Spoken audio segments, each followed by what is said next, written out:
Controversy over Assam Chief Minister and Sadhguru's night safari in Kaziranga, damage to the Subansiri hydro project due to floods, and Arunachal Ziro music festival.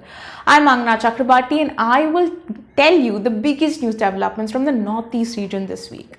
A controversy has erupted in Assam over Chief Minister Himanta Biswa Isha Foundation's Jagdish Vasudev, popularly known as Sadhguru, and Assam State Tourism Minister Joyintamolla Barua's Jeep Safari inside the Kaziranga National Park after sunset. Now, the trio were in Kaziranga last Saturday, which is the 24th of September, to attend a Chintan Shivir on the development of the state. That very evening, videos emerged of their visit into the national park, in which the Assam Chief Minister is seen sitting next to the Sadhguru, who is driving a jeep with its headlights on. A day later on Sunday, a police complaint was filed by two residents of the area who claimed that the night visit had been in contravention of the 1972 Wildlife Protection Act.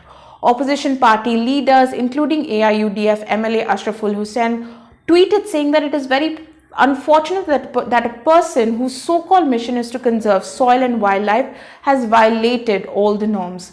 In response to this criticism, Sarma said that no law was violated and that they had sought and gotten permission from the wildlife warden according to the law.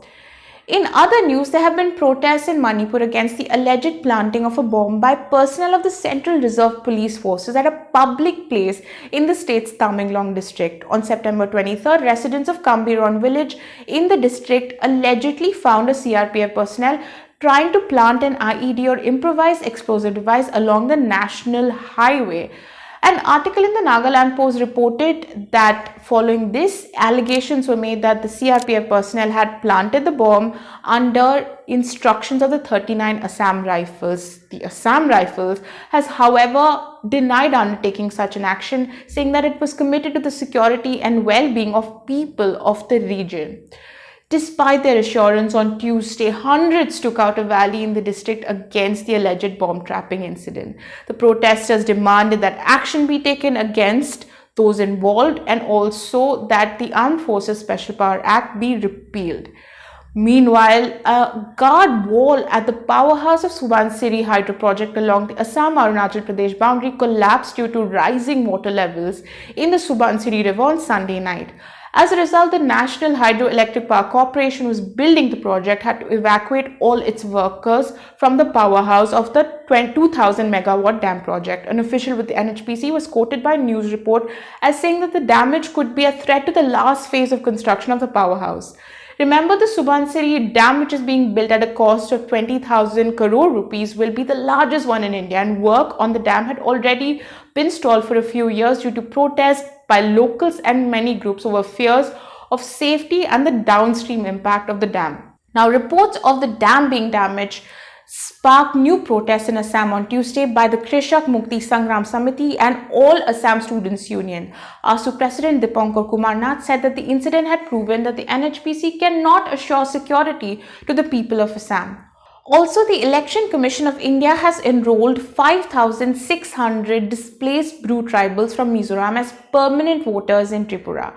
An East Mojo report from Tuesday quoted an official as saying that this was done in accordance with the quadripartite agreement signed in January 2020. Now, let me give you a little background history here. Back in 1997, about 37,000 Brus who belonged to 3 districts of Mizoram had fled to Tripura following ethnic clashes.